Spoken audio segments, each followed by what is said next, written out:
O sorriso pode ser uma arma e é sempre uma característica única em cada ser humano. No primeiro estudo científico feito em Portugal sobre a expressão facial, fica a saber-se que é mesmo verdade que as mulheres são mais sensíveis ao sorriso do que os homens.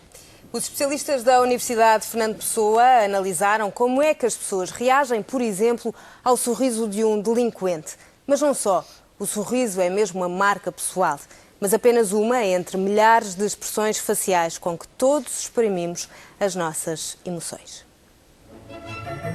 Os nossos avós tinham razão e a ciência confirma. Mostra-me o teu sorriso, logo te direi quem és. O rosto humano consegue exprimir, imagine-se, 10.000 expressões e o sorriso é apenas uma delas, a mais importante. De tal maneira importante que um delinquente, assassino, ladrão, violador, pode eventualmente enganar a polícia e o juiz com um simples sorriso. Com ar mais ou menos sério, alguns enganaram mesmo povos inteiros durante muitos e maus anos. O mais curioso, ou nem tanto, é que o estudo revela que são as mulheres que mais se deixam seduzir por um perfeito sorriso enganador. As mulheres percepcionam mais positivamente e não responsabilizam tanto os delinquentes, enquanto o homem não faz essa distinção. São dados do primeiro estudo feito em Portugal sobre a percepção do sorriso, uma investigação do especialista Freitas Magalhães, do Laboratório de Expressão Facial da Emoção da Universidade Fernando Pessoa, no Porto. Fica a saber-se que homens e mulheres são diferentes na percepção do sorriso, mesmo que a tolerância das mulheres vá diminuindo quanto mais grave for o crime do sorridente. Já o homem vai menos na conversa do sorriso. O homem, neste caso, não se coloca na posição do outro em termos afetivos e tem uma atitude mais racional em relação à expressão facial, neste caso apresentada pelos delinquentes.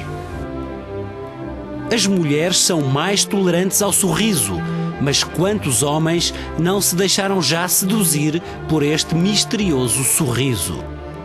A Manuela Luísa é um caso paradigmático de um sorriso fechado, muito fechado, quase em face neutra, e aquilo, ainda hoje falava isto a uma colega, ainda hoje tenho a percepção quase plena que o Leonardo, quando desenhou aquele quadro, sabia claramente que, ao colocar um sorriso daquela forma, tornava o quadro mais enigmático, ou não acha?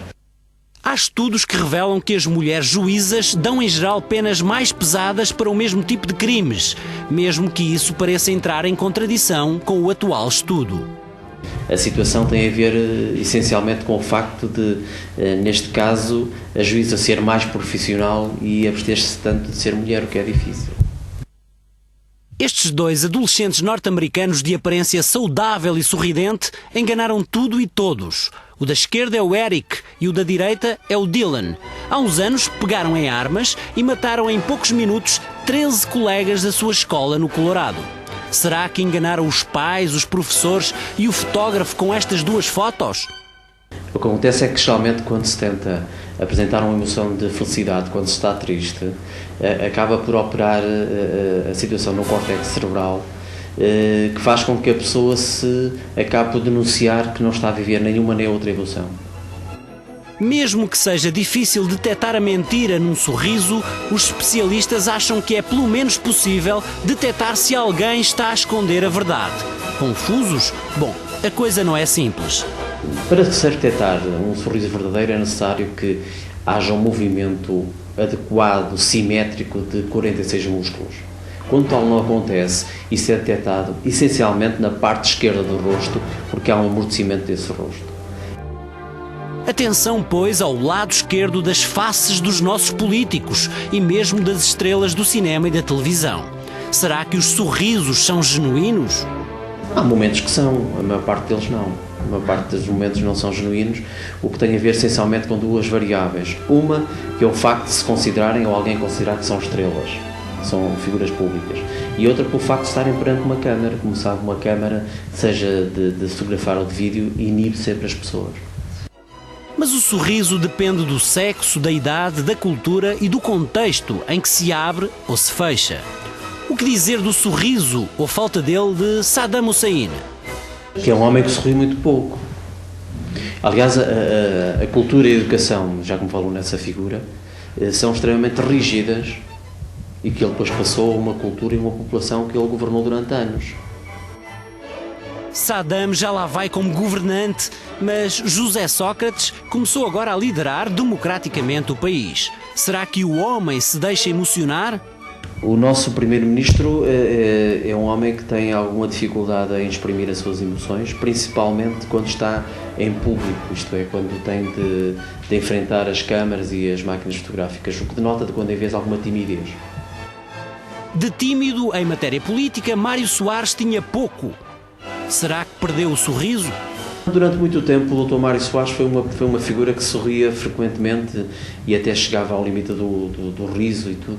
Como nos últimos tempos, não por optar, mas por situações que têm a ver com o desenrolar da sua própria vida, etc, etc, acaba por ter agora uma expressão facial muito fechada. Na área da justiça, há quem sorria de mais ou de menos. Resta saber se os sorrisos são falsos ou postiços. Freitas Magalhães defende que os polícias e os juízes deveriam treinar as suas técnicas de observação dos comportamentos não verbais, como o sorriso. E o primeiro interrogatório até deveria ser gravado, porque o cérebro e os músculos da cara do suspeito ainda estão a reagir a quente. A partir do primeiro interrogatório, acabam por entrar outras variáveis moderadoras, como por exemplo os conselhos do advogado. Amarelos ou gelados, de circunstância ou de sedução, os sorrisos colam-se às pessoas. E há um sorriso que ficou na memória de todos, o de Miklos Feer na fatídica noite de Guimarães. Será que Feer era um sorridente nato? O que notamos nas 80 e tal fotografias de vários contextos, no qual ele exibia a expressão facial e o sorriso em concreto, notamos que ele não era um jogador muito exuberante mesmo na comemoração dos golos. A verdade é que o sorriso é inato, uma espécie de carimbo com que todos nos apresentamos ao próximo e à humanidade. O sorriso nasce connosco, porque ele é inato, desenvolve-se connosco e morre connosco. Difícil é jogar com duas emoções ao mesmo tempo, a tristeza e a alegria, por exemplo. Isso só para grandes atores. Freitas Magalhães analisou também os sorrisos de duas estrelas da TVI, Júlia Pinheiro e Manuela Moura Guedes. Para ele, as duas se abrem facilmente em grandes e genuínos sorrisos. E será que Manuela Moura Guedes tem um sorriso sincero quando mexe os seus 46 músculos faciais? Tem, e é espontâneo, é inato, é dela. E é natural. É. Bom, para apanhar criminosos ou simplesmente a mentirinha do marido ou da mulher, a ciência já tem os seus instrumentos. Resta saber como classificar os movimentos faciais do especialista Freitas Magalhães. Nem um sorrisinho. Será que ele nos esteve a enganar a todos todo este tempo? E é com um sorriso.